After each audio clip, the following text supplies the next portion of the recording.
I would like to invite Dr. Bushra, President of AMCAP, to address this gathering. Please give a big hand.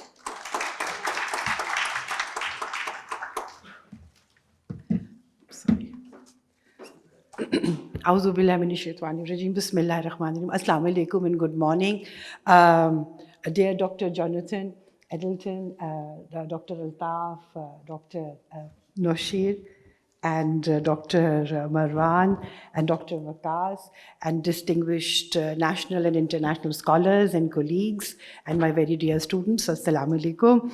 It is truly and a privilege for AMCAP to be holding this ICA regional conference with FCC.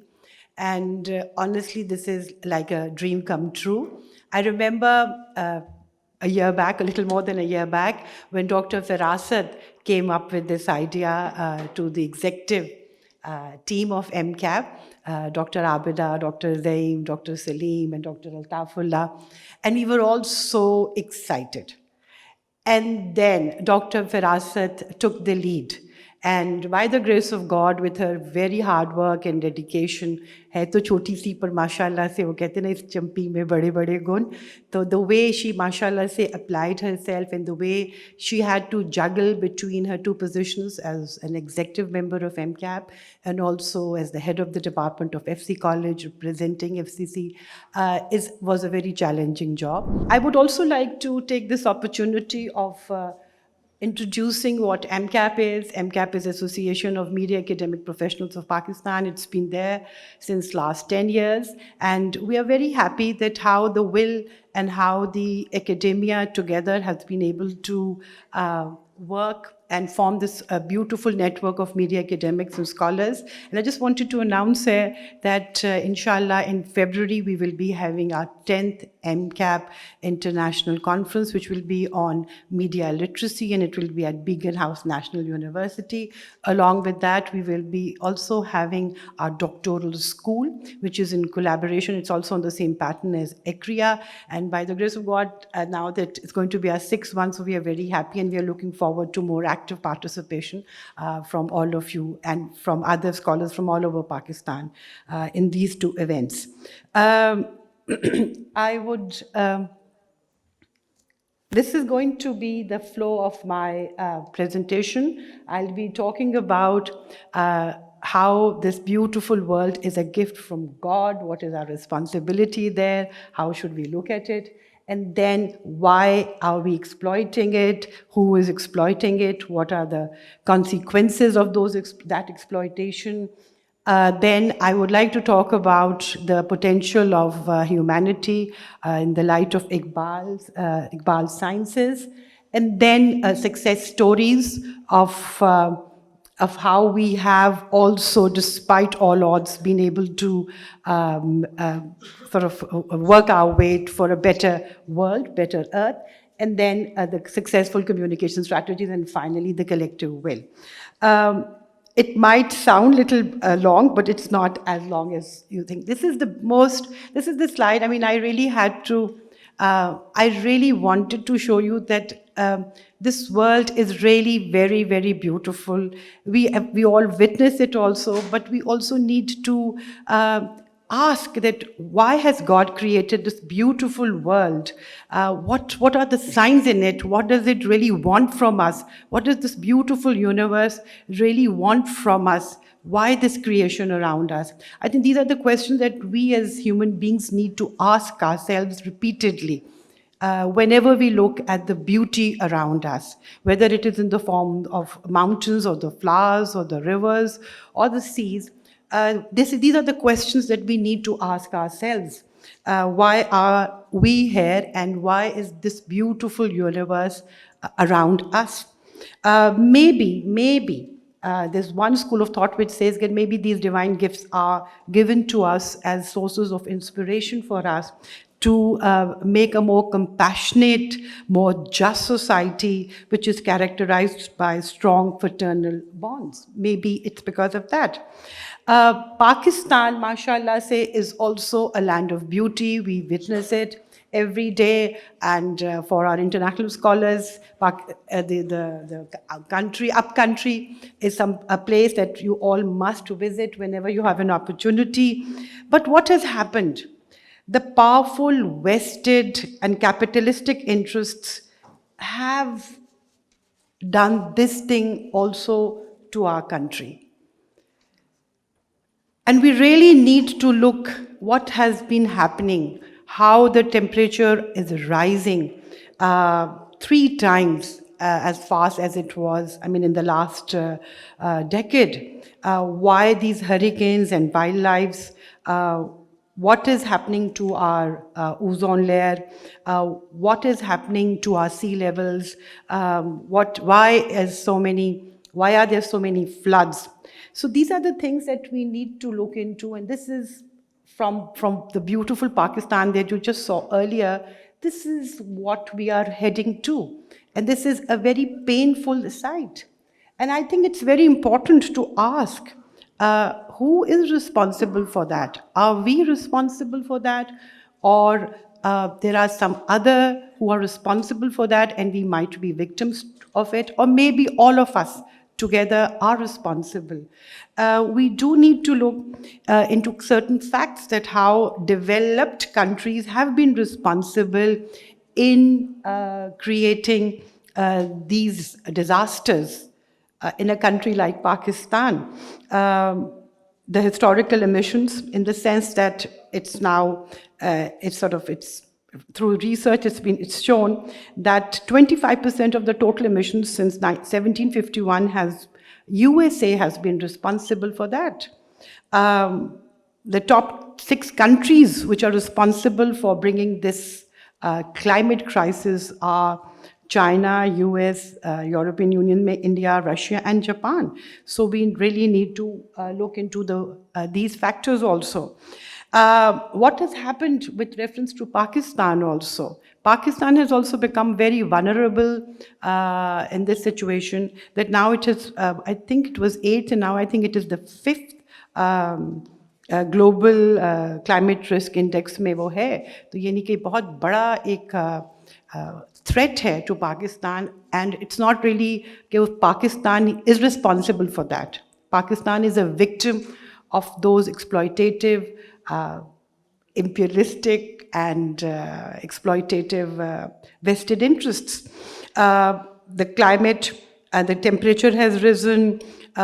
Something like 10 to 12 major natural disasters annually occur now in Pakistan.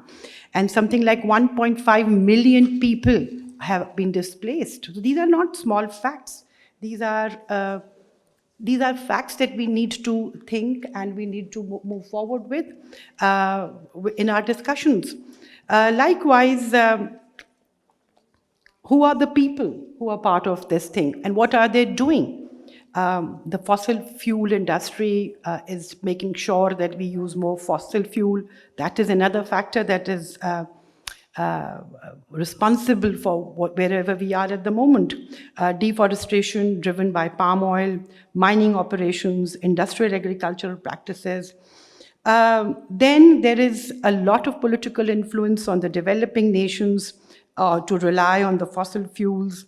The corporate lobbying undermines regulations, political interests, compromise sustainability. They look into their short-term gains and they prioritize over ecological integrity. And then, of course, the consumerism, the culture of consumerism, overconsumption, driving resources, extraction and pollution amid social equalities. ये जो हमें नई से नई चीज़ों के हासिल करने का जो शौक़ है और जो हमारे अंदर कंज्यूमरिज्म का कल्चर है, that is also we are responsible for that. And then there is this whole debate of how we need to be minimalist, and maybe by consuming so much we are also indirectly responsible for this devastations that we are witnessing now, and probably in the future it's going to become more. Not to undermine that these recent crises in Iraq, in Gaza, and Syria, and Afghanistan have also been greatly responsible for this climate catastrophe that we are witnessing. How the water treatment plants have been affected, how oil spills have affected, how sewage has been contaminated, how in Gaza water infrastructure and untreated waste is one of the reasons, how in Syria deforestation and soil degradation has been taking place, and how in Afghanistan human ecosystems have been disrupted. So not to mention that these, not to undermine that these conflicts have also been a very major source of this destruction that we are witnessing. And then to top it all is this politics of carbon offsets. How the developed countries, quote unquote, are trying to cover up for their emissions through this whole politics of carbon credits. And we really need to look at how this is a superficial remedy. It's not really a genuine effort of reducing those emissions. It's basically about diverting our attention. So we, the developing countries, particularly in the South, need to be very, very vigilant that how these carbon credits are not really helping. And there are very serious ethical concerns with reference to carbon credits. This greenwashing by companies like Shell and other oil companies is something that this conference must look into also. I would also, having said all this, I would like to say that humanity has demonstrated both the capacity for remarkable achievements and a profound ability to inflict harm upon Earth. But at the same time, the paradox lies in our potential to either contribute to environmental degradation or to initiate meaningful change. So now we have a choice. So I would like to move forward, keeping Iqbal's worldview in mind, Iqbal's philosophy in mind. That is, I'm saying that the ethical nature of man is good. The essential nature of man is his will. And then Iqbal emphasizes that fear is the root of all wrongdoing, and salvation comes from overcoming this fear. So with this proposition, I would like to propose that we must trust the humanity, the goodness of humanity, and whenever humanity unites with the determination to protect our Mother Earth, change is possible. So rather than living in a life of fear, let's have this confidence, no, we will not make our discourses, we will not make our decisions, and we will not move forward with this fear. We will move forward with confidence that we can make a better world. And how can we do it together? I would like to sort of give you a few examples that how this human will has been responsible for bringing a lot of good changes, particularly with reference to South Asia. Chipko movement back in the 70s in India, community forestry in Nepal, solar energy projects in Bangladesh, Clean Green Pakistan movement, 10 billion tree tsunami project in Pakistan, Indus River rejuvenation, women's environmental movement in the Thar Desert, Himalayan Wildlife Foundation, Karachi mangrove restoration projects. I mean, these are success stories. And particularly this one that we Lahoriites can really take a lot of pride in. That how when the trees were being cut in the name of development and more infrastructure, how the people of Lahore got together and they moved the entire government machinery. And we were able to actually make the legislatures make laws which actually said that canal area is the urban heritage park. So this is a very beautiful example, and this is, mind you, this is the, I think, one and the only example where, and that Lahoriites and Pakistanis can take a lot of pride in, that how people's movement brought such a beautiful legislation and declared canals as a cultural heritage thing. It's not a small thing that has happened. But at the same time, we should also see that how world over, internationally, people have been working together. And these are all signs of hope and confidence in the future. We have Paris Agreement in 2015, we have the COP thing, COP, the Conference of the Parties. And then we also have, that is something that I feel is,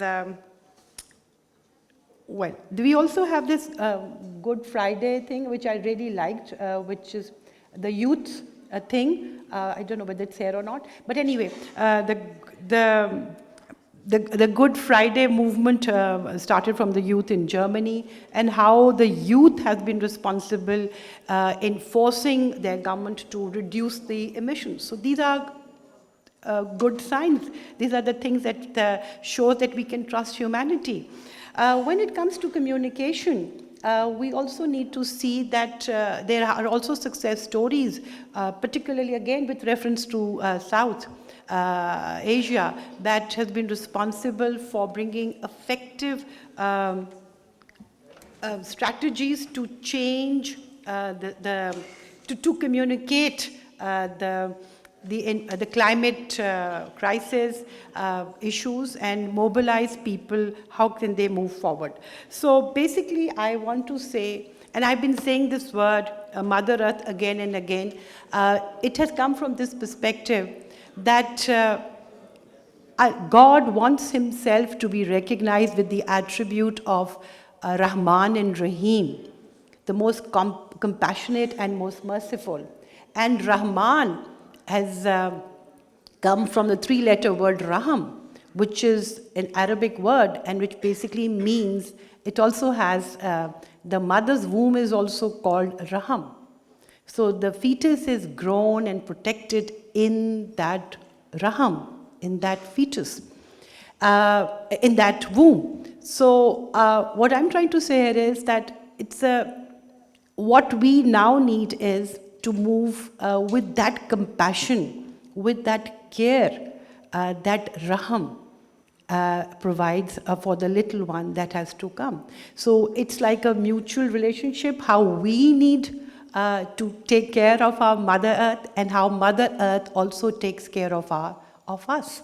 And if our growth is hidden in the way we are taking care of our Mother Earth.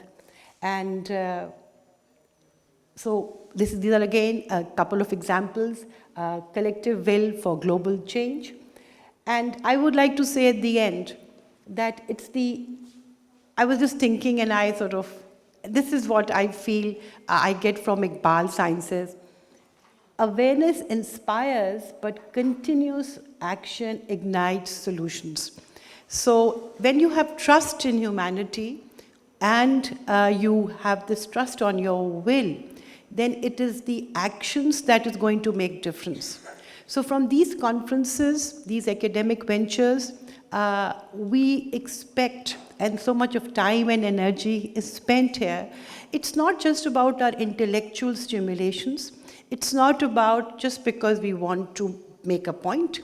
It's also about bringing that passion within ourselves so that we become doers. We act, and unless and until we act together, things cannot move forward. So I hope, and in fact, I'm very confident that whenever anything is done with a lot of sincerity, it does bring fruit. And inshallah ta'ala, we are looking forward that this conference, ICA regional conference, being held in FCC, will be a source of motivating many to make a difference.